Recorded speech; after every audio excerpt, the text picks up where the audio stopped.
So guys, welcome back to Up to Date 18 channel. Nama gue Greg. Jadi Asus Indonesia menepati janji mereka pada tahun lalu kalau mereka bilang the next ROG Phone gak akan masuk selambat kayak di ROG Phone 2 kemarin.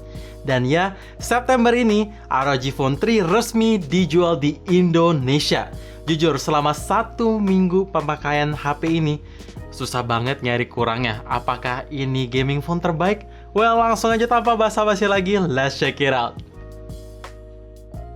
HP ini punya ukuran layar 6,59 inch yang besar dan ditambah bezel bawah atasnya itu masih cukup tebal.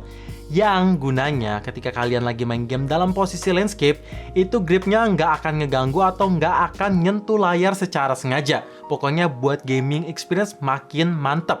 Dan walaupun memang layarnya itu kelihatan kurang kekinian, tapi secara experience ini melebihi ekspektasi gua. Kenapa enggak? Resolusinya pakai Full HD+. Terus panel layar menggunakan AMOLED yang mendukung HDR10+ juga. Jadi warna yang dihasilkan layarnya itu udah true to life, vivid, gonjreng, dan tajam juga. Terus refresh rate HP ini mendukung sampai 140Hz dengan touch sensing sampai 270Hz. Jadi apapun yang kalian lihat dan lakukan atau sentuh sana sini bakalan berasa dan kelihatan banget mulusnya. Karena 90Hz saja gue udah bilang mulus, apalagi ini mesti kalian coba secara langsung. Dan karena ini gaming phone, jadi touch responsitivity-nya juga sangat bagus. Asus memberikan touch latency itu 25 millisecond. Jadi kalau misalkan kalian tap sana sini, bakalan berasa responsif dan akurat juga. Sisanya untuk ketahanan layar gimana bang?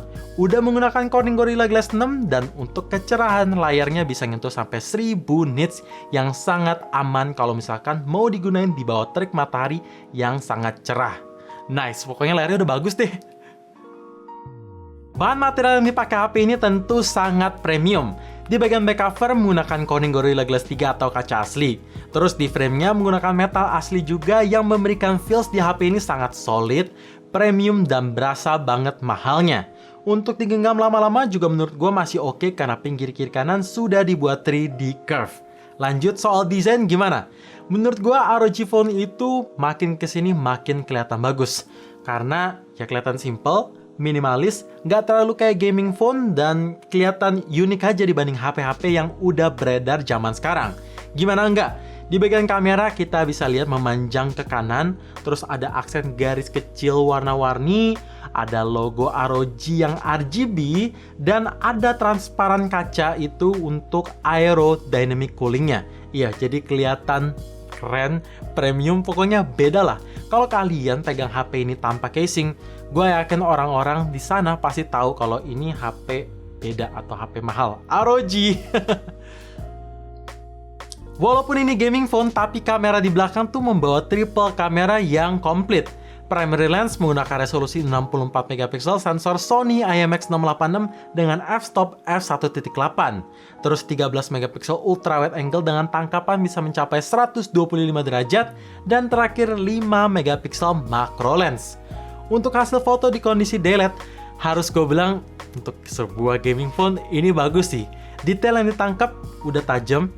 Warna yang diberikan bagus, dynamic range untuk menangkap shadow, highlight ketika kita foto dalam kondisi backlight itu juga bisa ditangkap dengan sangat amat baik, dan di lensa ultrawide-nya pun juga bagus. Perbedaan kontras warna nggak terlalu yang gimana-gimana. Ada beda tapi hanya sedikit yang nggak terlalu signifikan. Detail masih dapet, dan distorsi karena ada AI auto correction-nya jadi nggak gitu berasa. Ya walaupun tangkapannya 125 derajat, jadi hasil foto ultrawide-nya tuh nggak cembung. Gua suka. Dan untuk low light gimana? Well, untuk low light karena ini f-stop-nya itu f1.8, makanya cahaya yang ditangkap bisa banyak. Jadi ketika kita foto normal tanpa fitur night mode, hasilnya masih bisa cukup detail, objek tentu kelihatan dalam kondisi cahaya yang minim, dan untuk warna pun natural. Ketika gue nyalain fitur night mode, hasilnya juga bagus, detailnya ngangkat, warnanya ngangkat, pokoknya ini mantep. Oh ya, by the way, night mode juga bisa jalan di lensa ultrawide-nya juga. Gokil ya, ini gaming phone loh padahal. HP ini tuh nggak cuma sekedar gaming phone, tapi dalam soal perekaman video, gue harus amazed sih. Ini support sampai 8K Dan di bawahnya ada 4K 60fps, 4K 30fps, 1080p 60fps, 1080 30fps, bahkan sampai 720 pun tersedia. Jadi ya untuk video recordingnya support kayak HP-HP flagship zaman sekarang, yaitu 8K resolution. Tapi pertanyaannya, apakah stabil? Secara ya memang ini tuh nggak kayak kebanyakan kamera HP-HP flagship lain yang tersedia OIS, masih mengandalkan EIS saja atau Electronic Image Stabilization. Jadi harus gue bilang ya emang 8K-nya itu cukup stabil, tapi yang nggak stabil-stabil amat. Dan untuk 4K 60fps menurut gue ini masih better, stabilisasinya lebih baik ketimbang di 8K. Dan untuk 1080p 30fps harus gue bilang ini stabil banget. Detailnya dapet, jitter sampai nggak berasa, pokoknya udah bagus. Sampai ke lensa ultrawide pun tersedia ACE. Jadi stabil juga dan jitter lagi-lagi nggak gitu berasa. Walaupun memang ketika kalian mau record dalam kondisi gelap atau kurang cahaya, ultrawide-nya itu akan sedikit noise karena tangkapan cahayanya ya belum menggunakan f2.0 atau f1.8, tapi at least stabil. Dan untuk perekaman front facing videonya gimana bang? Ini lagi-lagi juga support EIS. Kalian bisa berkarya benar-benar langsung dari HP ini. Dipakai vlog, stabil. Dipakai record kamera belakang selama kalian punya gimbal 8K, silakan aja. Karena emang gila sih ini, mantep banget. Gila. Gua nggak akan panjang lebar untuk ngebahas performa dari HP gaming yang satu ini. Ya sama-sama kita tahu karena ini HP gaming, jadi chipset yang dipakai tentu yang paling tinggi, yaitu Snapdragon 865 yang ujungnya ada plus. Ditambah Asus pun naikin clocknya atau di overclock, biar HP ini punya performa yang ngebut dan makin kencang lagi. FYI, ROG Phone 3 adalah HP pertama yang resmi di Indonesia menggunakan chipset terbaru ini. Dan kalau kalian tanya, Antutunya berapa bang? Gila, ini bisa hit 627.000 yang menjadikan ROG Phone 3 adalah skor Antutu tertinggi yang ada di antutu.com. Ya, jadi ini ngebut banget. Dan selama 1 minggu terakhir pemakaian gue mainnya itu main game PUBG, bisa dapat setting grafik di Ultra HD dengan frame rate ekstrim yang sangat-sangat mulus.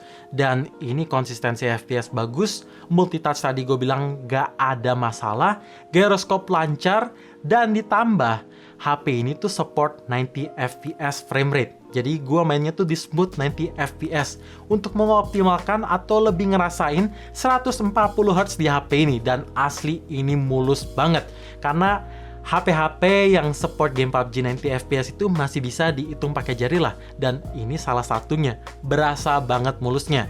Ditambah karena ada air trigger tree di pinggir kiri, kanan, ini bisa menjadikan left one atau right one untuk shoot, nembak, atau apapun yang bisa kalian custom. Jadi HP ini udah built-in stick gitu secara nggak langsung. Gila banget deh.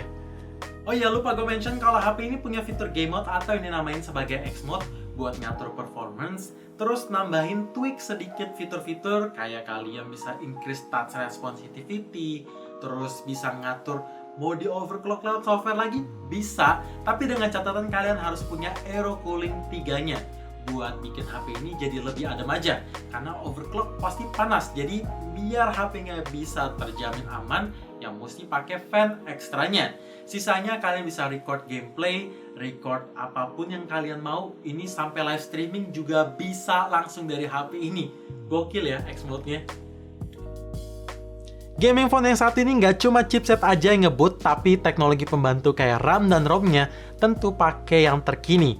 Kayak RAM-nya pakai LPDDR5 dan internal memory atau ROM-nya itu menggunakan UFS 3.1.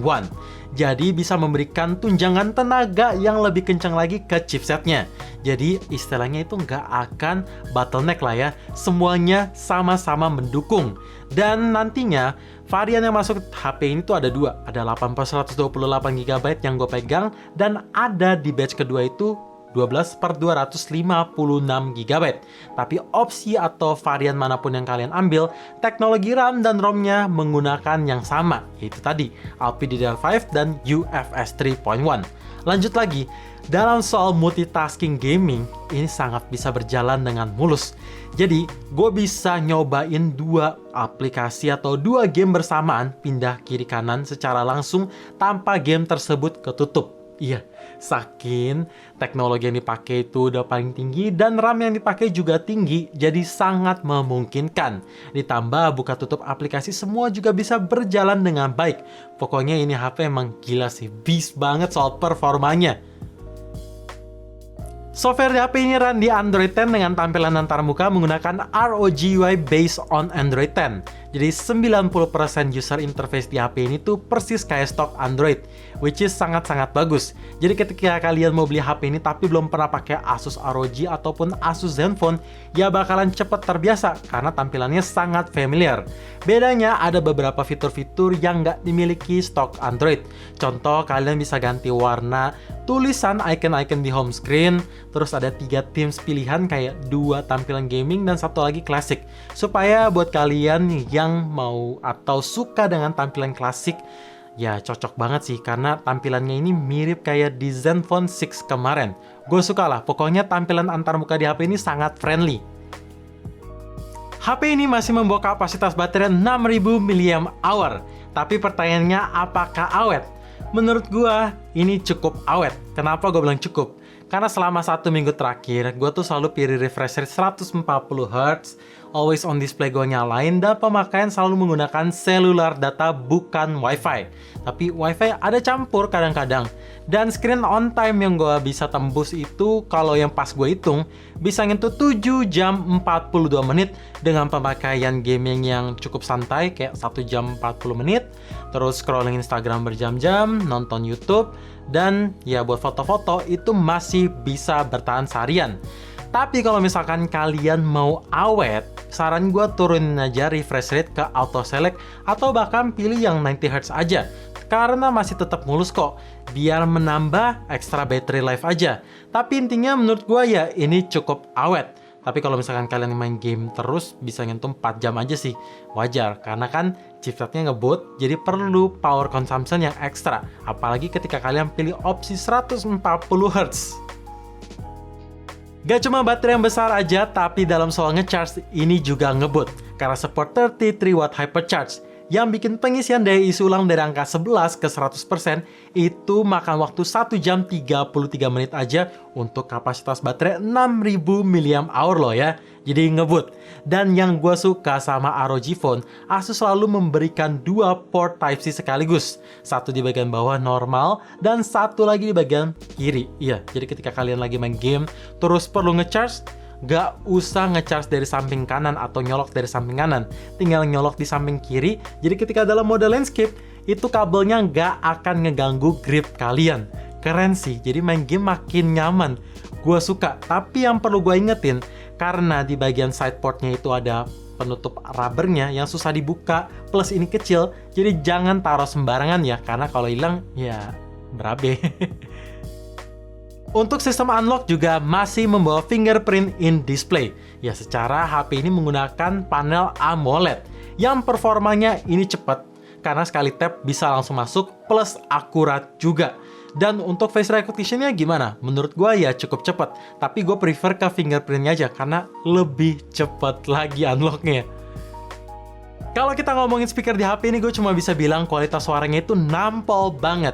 Iya, berkat teknologi Direct HD Sound dan front-facing stereo speaker atau ada 2 speaker di HP ini, satu di bagian jidat dan satu lagi di bagian dagu, yang bikin kualitas suara tuh semakin imersif. Ketika dipakai main game ataupun nonton, pokoknya benar-benar suaranya sangat bagus. Jadi langsung aja gue play di volume 100%, make sure kalian pasang earphone ataupun headset kalian supaya bisa ikutan mendengar kualitas suara dari HP ini, dan langsung gue play sekarang.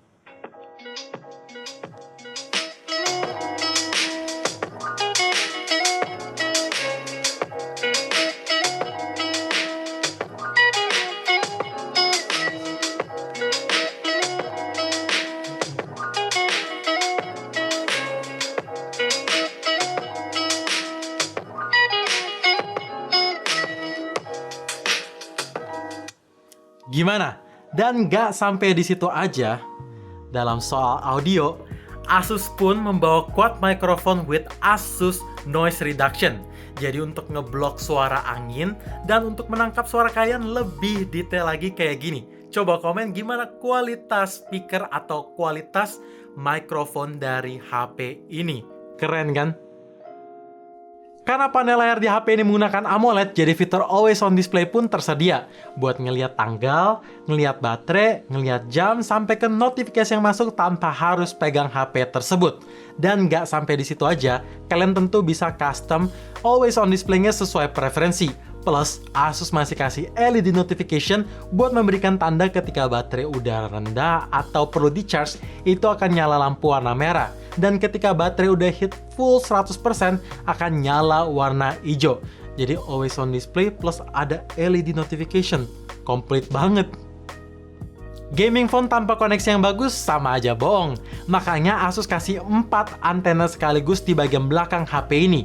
Yang gunanya ketika kalian lagi nge-grip vertikal ataupun horizontal, itu sinyal nggak akan hilang-hilangan atau sinyal yang diterima bisa tetap stabil. Ditambah, Wi-Fi-nya udah menggunakan teknologi Wi-Fi 6 terbaru, jadi koneksi internet bisa diterima sangat ngebut. Gak sampai di situ, karena chipset di HP ini menggunakan Snapdragon 865 Plus terbaru, jadi udah support 5G, alias HP ini tuh 5G ready. Jadi ketika nanti aturan resmi dari pemerintah udah keluar, Asus tinggal kasih update buat meng-unlock 5G tersebut. Jadi ini udah 5G ready dan udah pakai Wi-Fi 6 terbaru. Ngebut lah ya. Fitur ini memang nggak baru, udah ada di brand-brand HP lain dan bahkan di ROG Phone 2 kemarin. Tapi yang gunain fitur ini masih sangat minim dan sangat gue suka. Yang disebut Asus sebagai Air Trigger atau gampangnya gue sebut sebagai squeeze. Jadi ketika kalian squeeze sebentar, itu akan men-trigger Google Assistant. Dan ketika kalian long squeeze atau squeeze yang lamaan, itu akan mengaktifkan fitur X Mode atau Gaming Mode di Asus ini. Jadi keren ya, sangat gue pakai sih dari ROG Phone 2 kemarin. Karena keren aja gitu. HP gaming phone itu bisa dikonotasikan sebagai flagship buat beberapa orang. Oleh karena itu, Asus pun bawa fitur teknologi NFC atau Near Field Communication. Gunanya buat kalian yang tinggal di kota atau Jabodetabek pasti tahu lah ya. Buat ngecek saldo elektronik money kalian atau bahkan bisa top up saldo elektronik e-money, Breezy langsung dari HP kalian untuk update saldonya. Jadi ini sangat ngebantu NFC. Tadi gue sempat mention kalau Asus memberikan port Type-C tambahan di sebelah kiri buat nambahin aksesoris. Ya, jadi Asus menjual aksesoris tambahan kayak Aeroactive Cooler, ROG Clip, Twin View, sampai ke ROG Mobile Desktop Dock. Itu buat bikin gaming lagi makin immersive. Jadi ya banyak aksesoris di luar sana yang support untuk ROG Phone 3. Nggak cuma sekedar gaming phone, tapi lebih dari gaming phone. Oke guys, jadi itu dia kelebihan-kelebihan yang ada di ROG Phone 3 ini. Ya banyak banget. Tapi karena setiap smartphone tidak ada yang sempurna, tentu HP ini punya kekurangan. Walaupun sedikit, tapi ada. Langsung aja kita mulai dari kekurangan pertama. Untuk pertama kalinya di ROG Phone 3, Asus menghilangkan port jack 3.5. Walaupun masih di-include dalam bentuk dongle Type-C ke jack 3.5. Jadi yang bikin kalian harus ekstra agak sedikit ribet gue bilang. Karena kemana-mana kalian mesti bawa dongle. Dan ketika dongle itu hilang, ya kalian nggak bisa colokin headset ataupun earphone kabel kalian kecuali kalian beli dongle baru. Jadi make sure ketika kalian gunain dongle-nya, jangan taruh sembarangan ya. Karena itu kecil, gampang hilang. Bang, kok tadi di bagian performance gak bahas suhunya seperti biasa sih? Karena menurut gue HP ini tuh memang cepet panas. Gue ngerti gaming phone pasti akan panas, tapi gue nggak antisipasi akan cepet panas. Sampai gue realize, ya Snapdragon-nya pakai yang 865 Plus di overclock lagi. Terus 1 minggu terakhir gue selalu pakai yang 144Hz refresh rate. Dan main game pakai cellular data. Dan karena gue main juga tanpa casing, jadinya ya kaca akan cepat menghantarkan panas. Makanya HP ini jadi cepat panas. Tapi untungnya walaupun HP ini bisa nyentuh sampai 42 derajat, Gua nggak was-was karena Asus menyediakan 3D Vapor Chamber Cooling terdiri dari 5 lapisan. Jadi ya bikin extra safety. Dan langkah kedua yang mereka sediain yaitu dengan aksesoris Aero Active Cooler yang bisa mengurangi suhu sampai 4 derajat. Jadi kayaknya next gue mesti beli aksesoris itu sih biar bisa main game non-stop tanpa harus panas-panas. Tapi intinya udah ngebut, kalau panas ya wajar lah, ini gaming phone. Soal expansionnya pun, HP ini membawa 2 slot aja khusus buat SIM atau tidak ada lagi slot dedicated micro SD. Ya, jadi kalian harus berpuas dengan internal storage yang kalian pilih. Tapi saran gua, kalau memang kalian suka nginstal game-game berat yang filenya gede banget, terus nge-record video atau berkarya langsung dari konten HP ini, ya ambil aja varian tertinggi 256GB supaya nggak usah sering-sering delete aplikasi atau delete file aja. So guys, itu dia review ROG Phone 3 dari kita selama 1 minggu full pemakaian. Jadi apakah HP ini worth it? To be honest, sampai pas video ini dibuat, gua nggak tahu harga resmi yang dibanderol. Jadi gua nggak bisa menjawab apakah HP ini worth it. Tapi satu yang pasti, HP ini punya performa yang sangat luar biasa. Dan bisa gue bilang, ini adalah gaming phone terbaik untuk tahun 2020. So, thank you for watching. Jangan lupa like dan subscribe channel ini sekaligus nyalain notifikasinya juga supaya kalian tahu kapan video baru diupload. And as always, stay safe, stay healthy, dan stay updated with up to date.